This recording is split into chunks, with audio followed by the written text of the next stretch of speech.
Downtown Topeka Rotary, we're so glad you're here. You're here today. With all of the excitement about the eclipse that's coming up on Monday, I ran across this quote, and I just really wanted to share it with you. The profound words of Steve Martin reminded me of the eclipse. A day without sunshine is like, you know, night.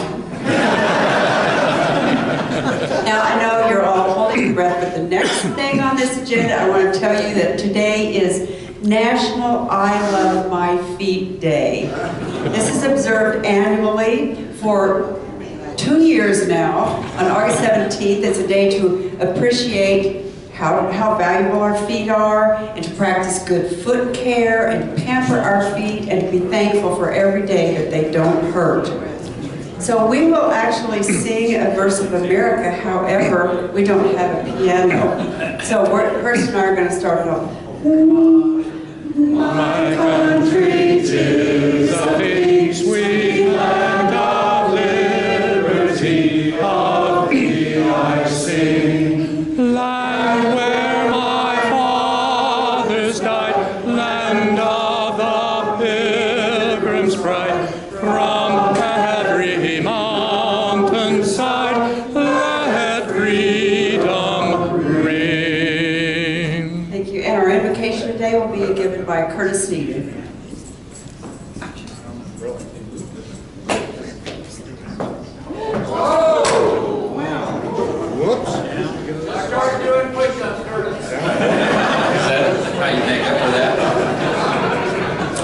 If I was the cause of that, but I'll atone for it. I think it's unsteady. Kind of a shaky still. Well, we put the drama back in the invocation, didn't we? Would you please bow your heads with me? Heavenly Father, we live in anxious times, and the petty human affairs we read about and experience certainly bring us a level of anxiety, but weather like today is a reminder of your gentle presence. We appreciate that, and we thank you for the opportunity to join here with our friends and for the food that you've placed before us. Please help us to have clear minds and pure hearts so that we can function as your hands here in this realm to do your bidding here as we prepare every day for the grander realm which we trust and hope awaits us. Amen. Thank you, Curtis. Our first announcement today, I have absolutely, you may be seated. Our first announcement, I have no idea what this means, but Joni has asked me to ask you that if you ride a motorcycle, would you please raise your hand? I'm really glad to see that, actually. So, Jody, there you go. Our first announcement is our new member announcement, and this is the second time for Alan Cobb, who is the president and CEO of the Kansas Chamber of Commerce. He is a returning Rotarian, interested in community and international service, and sponsored by Andy Chandler. Next up, this will be the last announcement for the team training that's going to occur this Saturday, 2 days from now. We've heard about it several times now. I hope a lot of you are signed up. I think it's going to be a great event. Down and dirty, 20 minutes at a time, and if you don't like the topic, you get to go have a Bloody Mary, so that's an extra special benefit. Get online at either our site or the email. Yes? Is there a regular meeting that day, or is it? No, it's Saturday. It's Saturday. Oh, it's Saturday. This Saturday. All right. No problem. A reminder also, 2 weeks from today, we have our All Topeka Area Rotary Social. It'll be at 5:30 at Topeka Civic Theater, and our district governor will be there, so we're very excited, and I think we're going to have a really good turnout. I know there'll be a lot of people here from South, so we need to do our job too. So everybody sign up, spouses are invited as well. Let's see, we have youth exchange introductions. David, if you'd make your way up here, we're pleased to introduce a couple more of our youth exchange students.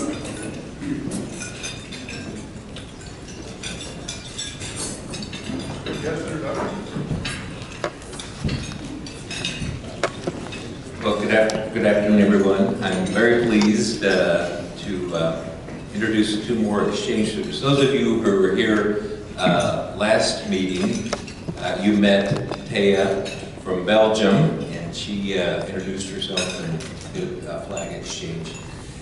We have two other students today. Our district is blessed to have 10 altogether, and 3 of them are here in Topeka. So I'm going to let Ariana, the ladies first, you may introduce yourself, please. Hello, my name is Ariana Bejenaro. I'm from Romania. I'm 17 years old, and I'm really thankful to be here today. I came from one of the most beautiful cities in Romania. Actually, it's considered to be like kind of the most beautiful. It's called Brașov. Maybe you've heard about the Black Church, which is a very representative part of our city.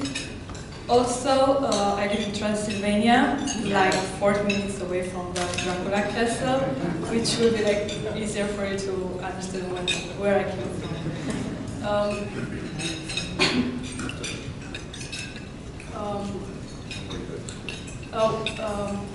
This year I will go to Topeka High. I've just started school Tuesday, and I'm really surprised and excited to go to school, which is a big difference for me, because back in Romania, although I was in one of the top 5 schools in my country, it was not pleasant to go to school because the system is very different. Here, I want to say that I love your attitude about everything, the way that you treat people, and that you are so open and kind with everybody, and that you accept everyone.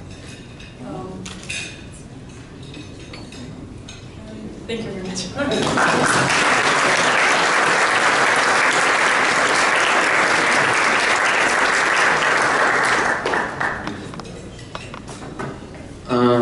Hello, I'm Leo from Brazil.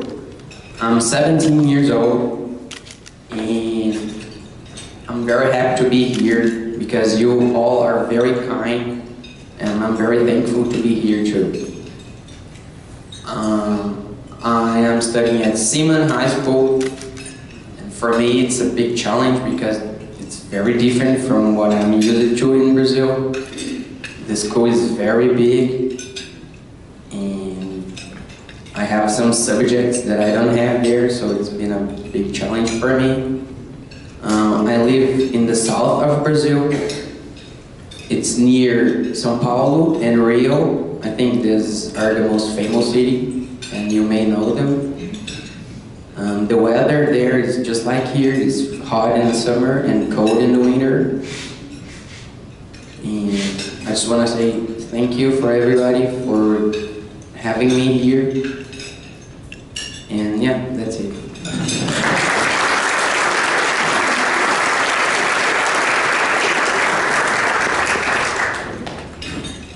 Ariana has a banner from her home club to exchange.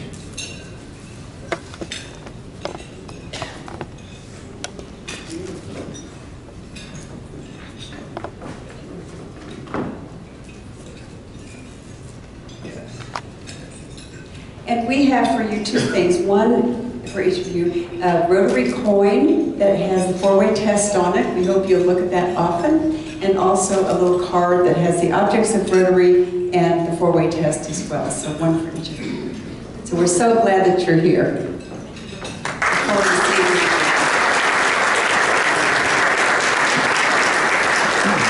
And I'm really sorry, but I missed the guest introduction. So Val, you have that. Got so excited about that motorcycle that I just skipped right over. All right, so we have one guest today. I would like Ehlert to stand, please. He is the Assistant District Governor from the Topeka South Rotary Club. So thank you very much, Ehlert, for joining us today.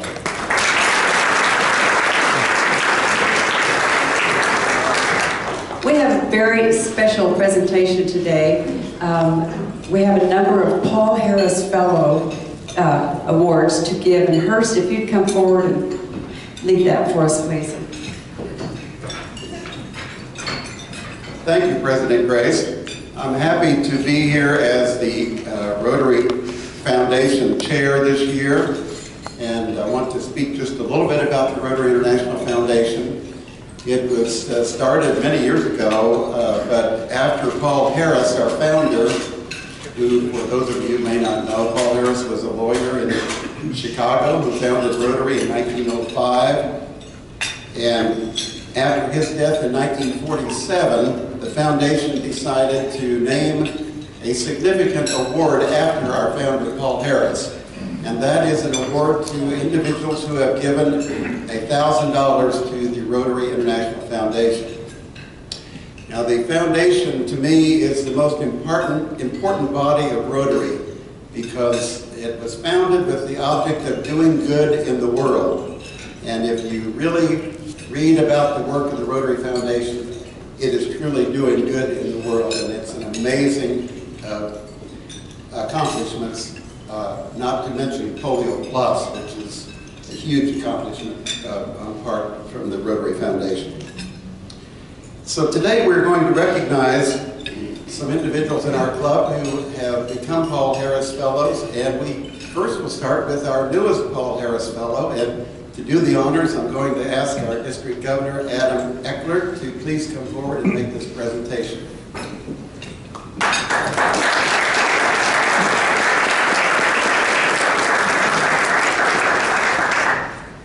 First, thank you for that terrific introduction and description, most importantly, of what the Rotary Foundation does. I of course, am partial, but I'm very proud of what the Rotary Foundation does.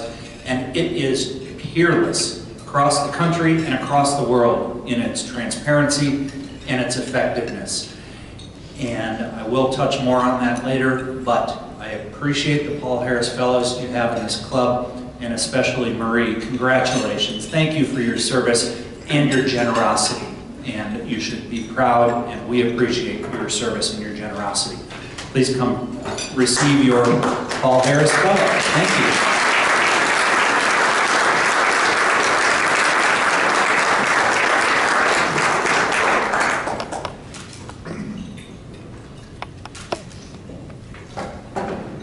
Here's your Paul Harris pin, which we like for you to wear, and I'll have to confess I was halfway to work this morning and I realized I didn't have my pin, so I turned around and went home and got it.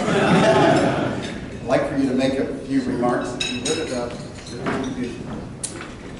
Well, thank you very much. First of all, I really want to say that I love this club. I love this club locally. I love what we do nationally, and I especially love what we do internationally. You may not know this, but I have an international connection. I was born in England.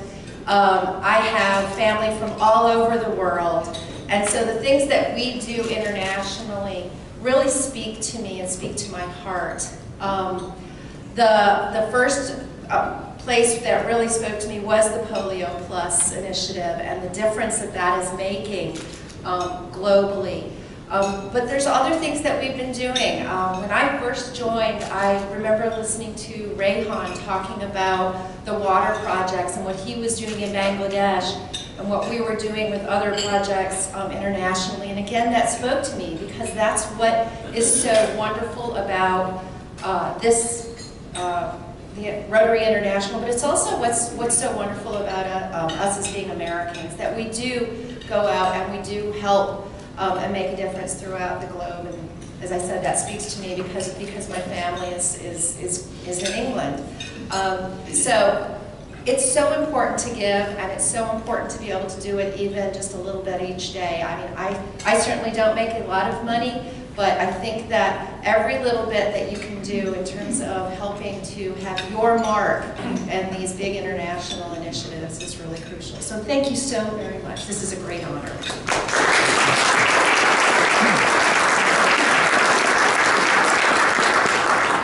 Thank you so much, Marie. There are many ways to give to the Rotary Foundation, and through this next year we will have various programs about the different ways you can give. But one of those that we'll mention today is called the Paul Harris Society. And those are members of our club who have pledged to give $1,000 per year. In other words, every year they will have a new Paul Harris Fellow. And I wish all of us here today who are members of the Paul Harris Society would please stand just to recognize those members.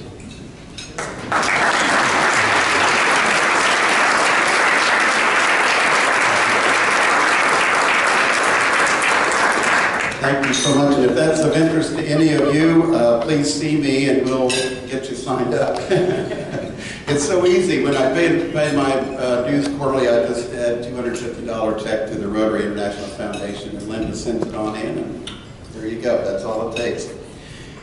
I'm going to ask Sam Karkoff to come forward and help me with these presentations. Now, Sam is the Polio Plus chair for this year, and we're going to hear more from Sam during Polio Plus month in October. But I'd like for these other members who have added to their Paul Harris Fellows. In other words, when I say Paul Harris plus one, that means they've added another Paul Harris contribution to the Rotary Foundation. And first, would Chris Palmer please come forward. Chris is a Paul Harris plus one.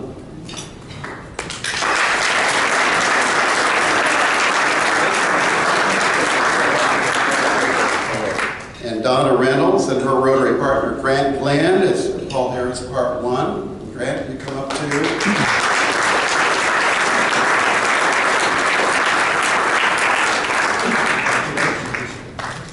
Joan Wagner is a Paul Harris plus 2.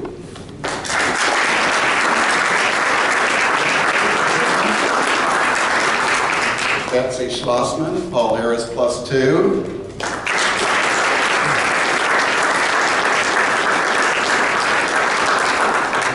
Joan Underwood and her Rotary partner Roger come up for a Paul Harris Part plus 2.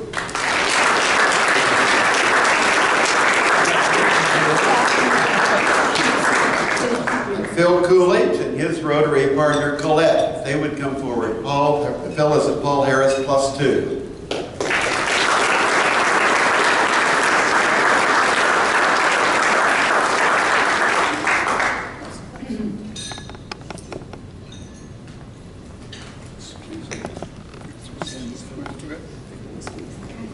Tom Garrell,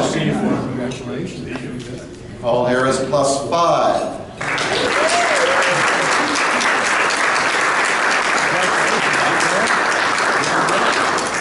Last but not least, Stan Martindale is a Paul Harris plus 8.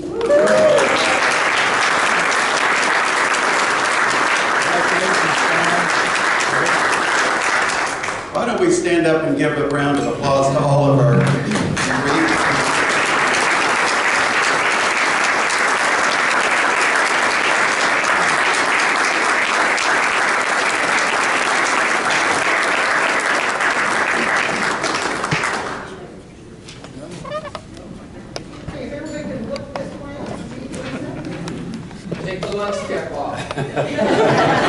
First, thank you very much for leading us in that, and thanks so much to all the Paul Harris Fellows, plus many, as it turns out.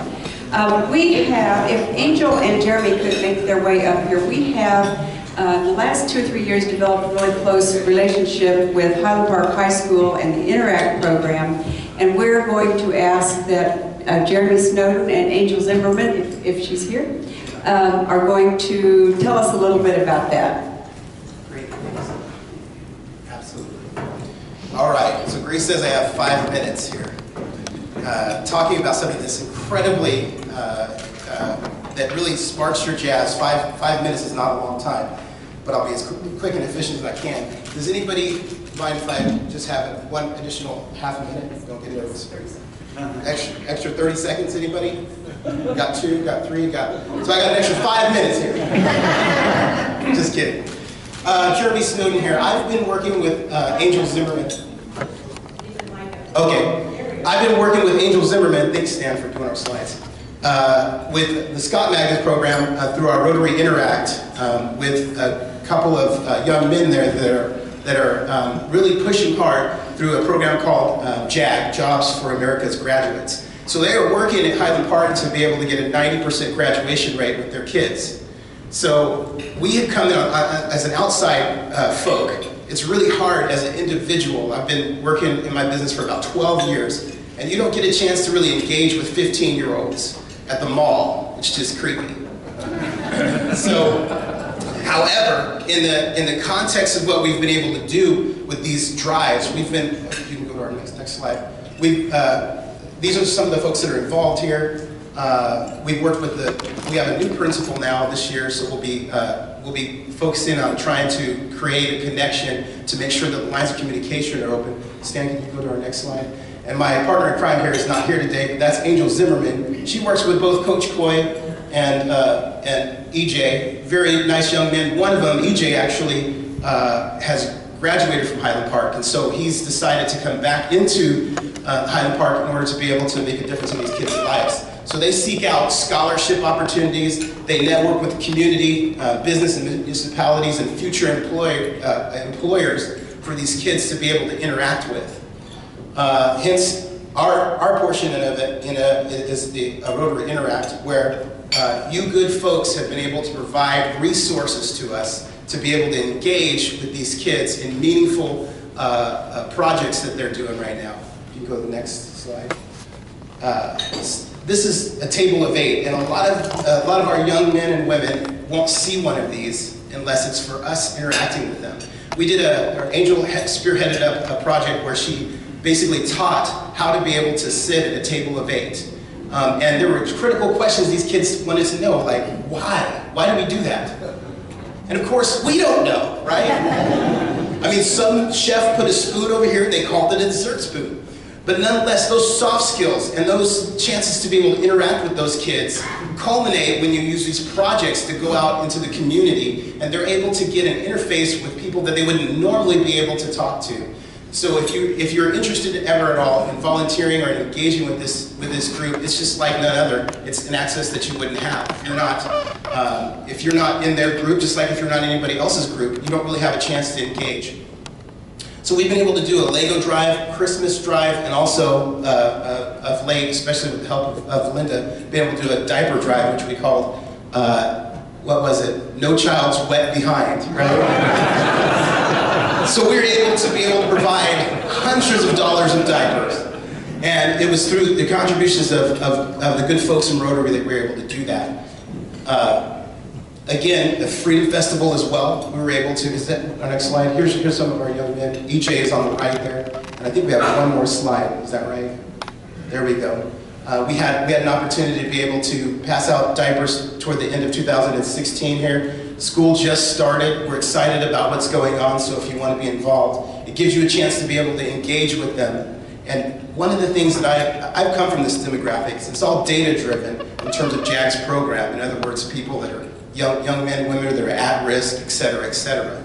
And I know that it's been through the participation and contribution of folks in the community that didn't maybe have a reason to be there, so they directly or indirectly impact my life, that's the reason I'm here today in the capacity that I am. So for me, it was just a matter of giving back, but I wouldn't have been able to do it without a group, Rotary, that has a name and a face to it. You just walk in there and they just want you to just maybe break down chairs or something as a volunteer. But through Rotary, I've been able to connect with a lot of good folks here, and also with a lot of the kids, and I'm really excited about what we're doing this year. I think I'm still doing good on time. One more minute, all right, cool. So I had breakfast with Coach Coy over the summer, and we talked about a lot of things that are going to happen, and I'll just explain briefly what we're trying to do, and that's one is job shadowing. A lot of these young men and women have never had the opportunity to be able to be looked at and allowed to be able to have like mock interviews, for instance. We're looking at local networking opportunities with potential employers. So with that, I'll say that it's through the generous contributions and the resources that Rotary has given us,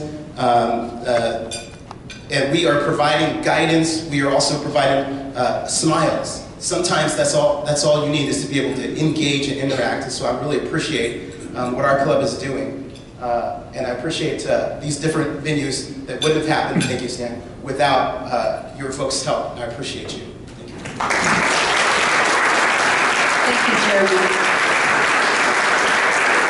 And club is making an enormous impact on these children, on these kids' lives, and it will last a long time. I have the opportunity to introduce our guest speaker, and in the interest of hearing from him and not me, I am going to greatly abbreviate the nice bio that he gave me, and I'll be happy to share that with anyone.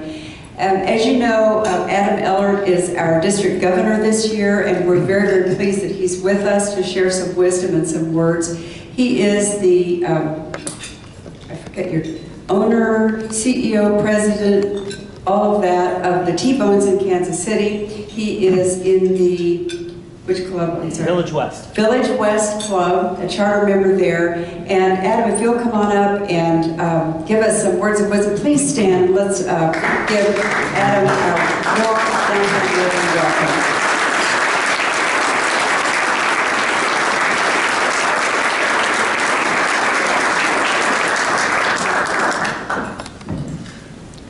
Grace, thank you for the kind and brief introduction, and I'll be happy to offer some words. You may have to wait until another meeting for wisdom. My remarks today are going to be intentionally casual or intentionally unscripted, and that's for a number of reasons, but before we get started, let me say it's my privilege to serve, it's my privilege to be here, and I need to say thank you to a number of folks in this room. I'm not going to list them all, but most importantly, Larry Dimmitt, our director. Larry, thank you for your friendship and your guidance. It's been a privilege knowing and learning from you. And I'll keep my learning curve going for many more months, or at least 1 or 2 more until I get the swing of things. With that, Blanche, it's also a privilege to work with you. I look forward to seeing what you do next year, and it's fun to work with you right now. And don't worry, you'll get the hang of it any minute now. Or maybe I keep telling myself that. I don't have AV, I don't have props. Actually, I have one small prop, and it will sort of frame my remarks. And small is the operative word. Grace, thank you for your presence here. I'd like to present you with this tiny little banner compared to this big one you've got here. And I'll give it to you later. That's fine. Yeah, that's But my point is, my remarks will center on why are we here, frankly. I'm going to tell you a little bit of my Rotary story, not as a means of self-puffery, but frankly because I know my story and it means something to me. And I'm going to ask you all to think of your Rotary career and your Rotary story, and why are you here? And why do you invest even 1 hour a week in this meeting? The food is terrific, the camaraderie is great, but there's a heck of a lot more to it. And I think as you think about it, you understand the potential and the beauty that Rotary, and especially Rotary International, offers us. So that's my purpose here today. I don't see myself as the Rotary police. I'm not going to stand up here and beat on the podium and tell you what you need to do. I'm not going to stand up here and recite statistics. You can read wonderful statistics in your club's weekly newsletter. You can read terrific happenings in our district's monthly newsletter. You can read about events that Rotary International conducts and fosters all around the world each month in the Rotarian magazine. So that's not my job. My job is here to maybe ask you to think and embrace and appreciate what your club does. Your club does a terrific job, and I don't deign to know how to ask you to do a better job. Grace, thank you for your leadership and your sense of humor and your smiles in running the weekly meeting. That, I think, is very important.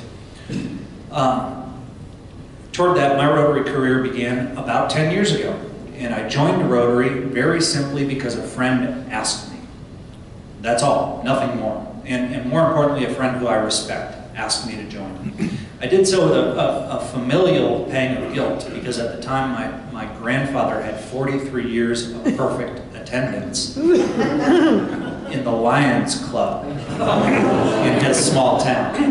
And so I thought long and hard about it, and I realized each service club has a wonderful purpose, and we're not in competition with anyone. We're all here working to serve. We're all working to serve the greater good, and that's what's important. And I was thrilled that my friend asked me. And so I was eager to learn more about Rotary and understand what it was, and I was eager to be able to serve and to learn how to serve. Now, I went home that day after my friend Steve asked me to join, and I mentioned it to my wife, and her quick reaction was, "You can't join Rotary, you don't sing." Well, she's right on the latter, but like I said, each club has its own feel and its own flavor and its own mission and its own personality. And some clubs sing and some don't, and I'm thankful that the club that I joined that was just forming was not a singing club. So, like I said, I didn't know much about Rotary, but I was eager to understand, and my first couple of years, I would easily be classified as a rhino, a Rotarian in name only.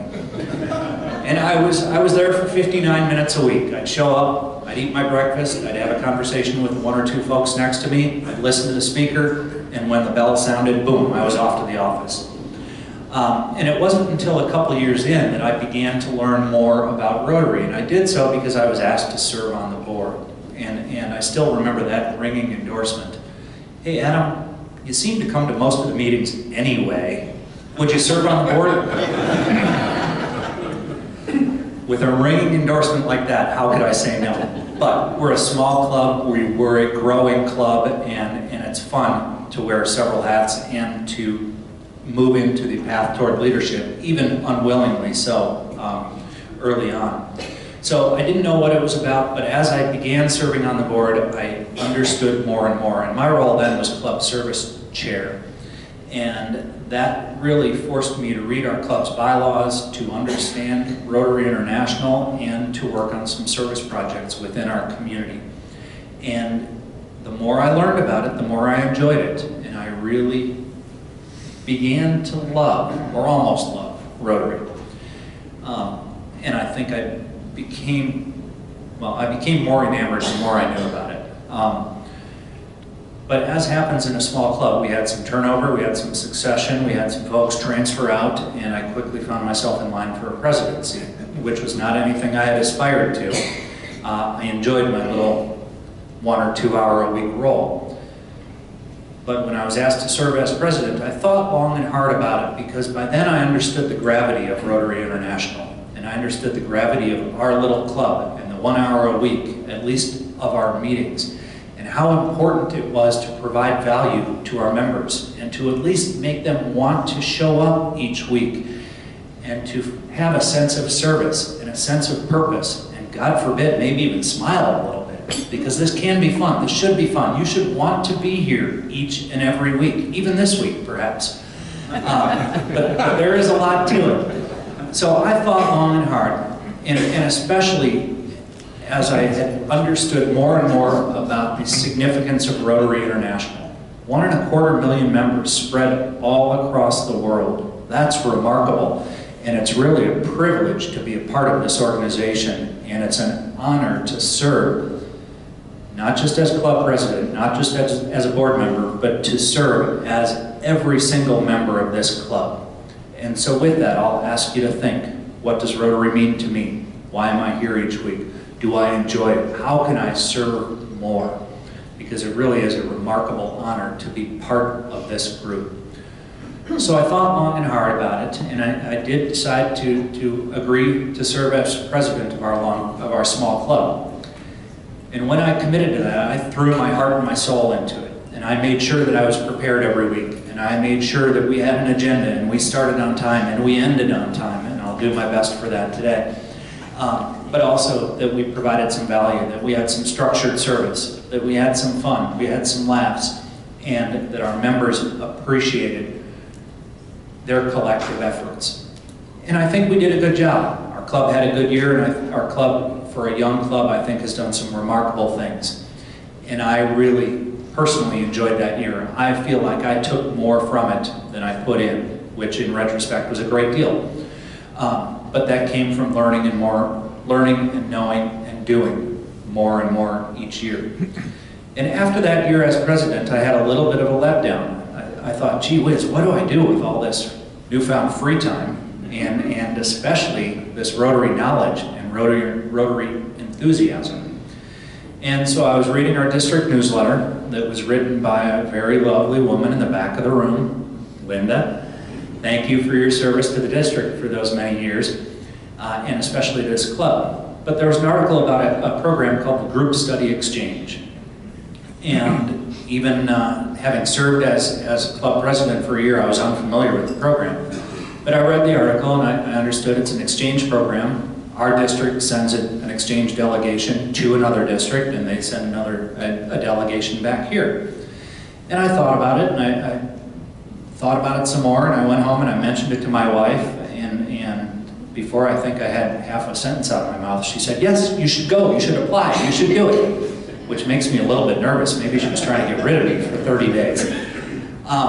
But the way the program works is we send a delegation that's led by one Rotarian, and then the rest of the group is for young professionals, up-and-coming professionals, young men and women who want to set roots in their community, young men and women who are looking to understand the significance of service. And gee whiz, Rotary is probably the best way to do that. So I applied for the program. I was fortunate to be selected as the team leader, and we put together a neat team. Several of the team members are still friends today. I'm very proud that while not a necessary requirement of the program, we do aspire to cultivate and prospect new members. And one of the members of my team just finished his year as president of our Village West Club, and he did a terrific job. And so I'm thrilled that we did gain a new member and a terrific young man who was eager to serve, and that was a wonderful byproduct. But my point of this part of the story is we collectively had a very poignant moment, and it came 6 days into our trip. And 6 days may not feel like a lot, but frankly, we were just starting kind of to recover from jet lag. Our trip over took 36 hours, and we were cold, and we were tired, and we were miserable. We arrived in the middle of the night, not that it mattered after 36 hours. And we had several of our first host families did not speak one word of English. And nor should they have to. We were visiting their country, and we had studied Finnish pretty extensively, but it's a very unique and a very strange language, and one that's not based in any other language. So no amount of study can make one proficient in a couple few months. But my point is, it was tedious, it was exhausting, it was heartwarming, it was thrilling, but we were worn out, even just 6 days in. But this 6th day in was a Saturday, and we didn't have many of our formal programs that day, like we often had Rotary meetings morning, noon, and night, where we made a presentation on life in Kansas. What is life like in America? What is life like in the middle of America, here in the heartland? So we did that at Rotary clubs, we did it at city halls, we did it at businesses. We did it, I think over the course of 38 days, we did it 48 times. And we never refused an opportunity. But this was a nice, kind of a recharging day and a day of almost touristy type activities. And we had a nice time, and toward the end of the day, our host got a little gleam in his eye, and he asked us, are you Americans up for one more experience? It's a really wonderful, typical Finnish experience. And like I said, we're not going to refuse anything. Certainly, we'll follow you anywhere. We maybe shouldn't have offered that much. Anyway, we stopped back at our host families, we went upstairs, reached into our suitcases and retrieved our swimming suits. Came back down, jumped in the cars, went to a beautiful little park on the edge of town, and went in, we changed our clothes and went into the sauna. Now a sauna is ubiquitous in Finland. They're in most homes, they're in all hotels, they're in city halls, they're in a lot of businesses. Saunas are everywhere. It's a fact of life, it's daily life in Finland. So most of us by then had been in the saunas with our host families or at other places. But this was the first time we were able to be there as a group, and it was nice because this was a co-ed sauna, which is why we were wearing our swimming suits, mercifully. But we had about 20 or 30 minutes in the sauna, and then our host, Jyrki, which is a typical Finnish name, and had us scratching our heads when we saw his name on the itinerary, Jyrki, J-O-I-R-K-K-I, and trust me, there were plenty of jokes. Who is this jerk leading us around this afternoon? So he got, again, that familiar gleam in his eye. And he he said, "All right, Americans, follow me." We stood up, we left the nice warm sauna, we left the nice warm clubhouse, we walked outside to the deck. We walked down the deck, through the snow, onto the dock, and onto a frozen lake, where we walked, I don't know, 20 or 30 yards in, we jumped in a hole in the ice. That's a typical, daily, regular occurrence in Finnish life. That's called ice swimming. And you do it over and over and over. And you go from the sauna to jump in the icy lake, and back and forth and back and forth. And it sounds ridiculous, but it was wonderful, and we loved it. And we did it for, I mean, probably a dozen times over the course of an hour and a half. We loved it, but believe it or not, I do have a point here. And the point came really at twilight. And the point is not, well, you can let your imaginations run wild, but the real point is, we were standing there, our 4 team members and me and our host, Jyrki, standing around this hole in the ice at twilight in rural Finland on the edge of town in our swimming suits with our arms around each other. And our team members started saying, "Thank you, Rotary. This is spectacular. Thank you, Jyrki, for being our friend. Thank you for sharing this experience with us. Thank you to the Rotary Foundation for affording us this opportunity." And it brings goosebumps to me thinking about it. And it does for a number of reasons. One, largely because it was unprompted by me. This was our team members having this realization that they were afforded this spectacular opportunity thanks to the reach and the breadth and the friendships founded in Rotary International. And what it did to me is it caused me to trigger 2 things in my mind. One, thanks to this experience, I was certainly going to support the Rotary Foundation every year as well as I can. And I've been a Paul Harris Society member since then, proudly so. And it's really remarkable the number of Paul Harris Fellows that were awarded today and the number of society members you have in this club. Thank you for your generosity. That is critical and is remarkable to what Rotary does, and especially to what the Rotary Foundation does. And as I mentioned earlier, you need to be proud of what the Rotary Foundation does. And when I say we are without peer in the charitable world, that is not hyperbole. Year in and year out, the Rotary Foundation is ranked #1.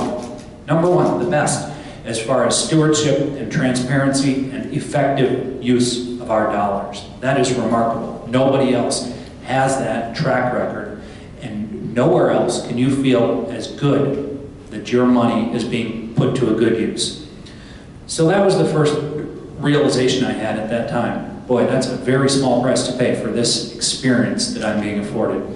And then secondly, I wanted to push myself, and I said, you know what, I don't know what that means, but I've enjoyed my Rotary service so far, and I look forward to serving more in whatever capacity I may.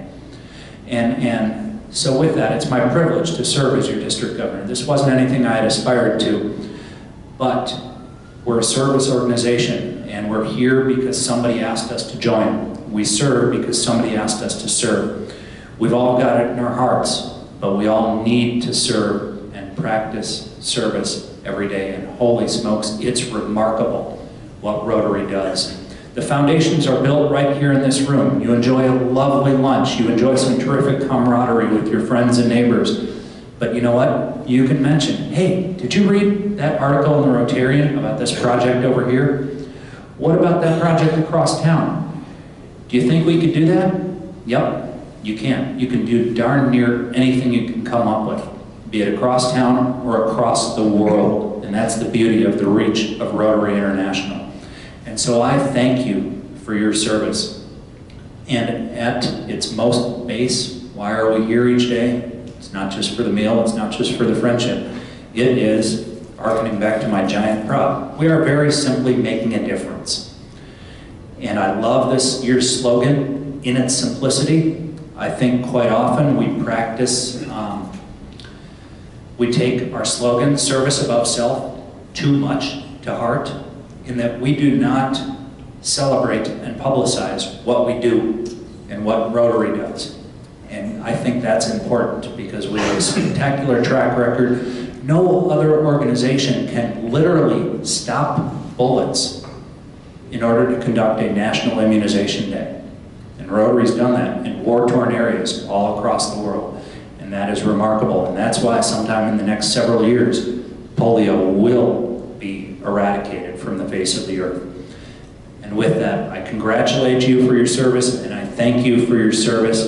And I'm hoping I've left, nope, I'm over time. I'm sorry, Grace. I had intended to offer question and answer time. Do we have one or two? Yes? Your presentation was excellent, and I thoroughly enjoyed it, but there are a lot of baseball fans here. Could you come back sometime and talk about the T-Bones?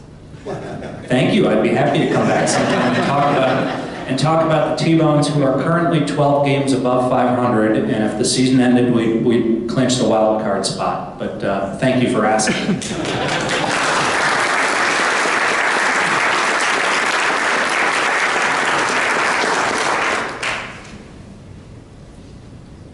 Yes. What is the age of the oldest player that's ever taken the field for the T-Bones? What is the age of the oldest player who's ever taken the field for the T-Bones? That sounds like a trick question, and I think you know it. I have no idea. I mean, well, with your diverse, I mean, you have people that are going up the ladder and people coming down the ladder. And I just wonder if you knew, has there been somebody like over 40 years old who's ever played That for the T-Bones? old? Yeah. That is a great question. It's a trick question. I can answer it at another program. You're right. We have players going in one of two directions. The real answer? Save something for a tryout. All right, we have open trials in the spring. The real answer, and I'm sorry, Grace, you've got to indulge me in this one story. 94 years old is the oldest player to take the field for a T-Bones game. No, Buck O'Neill. We hosted our league's All-Star game about a decade ago, and Buck was still with us. And we were privileged to have him there for a celebrity game the day before, and then also participate in the league's All-Star game. And now the fun thing is, a couple of fun things, it was 100 degrees that day, and Buck was there, and he showed up with his permanent smile on his face. Buck never met a stranger. He was the friendliest, most gracious man I've ever met. But the way it worked was, and this is a fun story, so Buck was the leadoff batter for the visiting team All-Stars, of course. So he was the first batter, the first ceremonial batter, and of course he walked. So he hustled down to first base, and they inserted a pinch runner for him. And then at the half inning, we made a trade.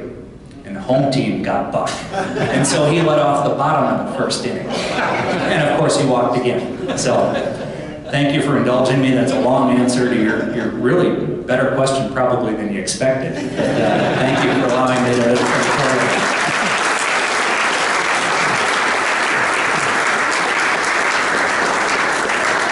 Adam, we're so appreciative of your words, and I just want to say thank you all for the really profound Rotary questions you asked of Adam. Way to go. Rather than giving you something you don't want or need, our tradition is to give a book to a local school, and this one is called The Throne of Fire. We give this to Ross Elementary, who's in great need, so if you'll sign this before you leave, we'd greatly appreciate it. So thank you again. Okay.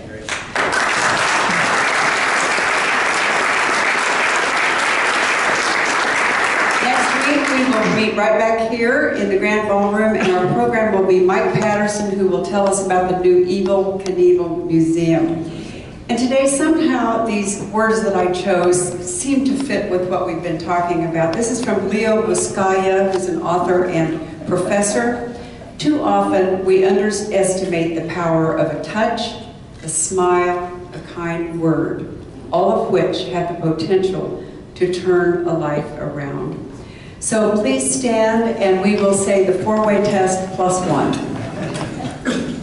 Of the things we think, say, or do, is it true? Is it fair to all concerned?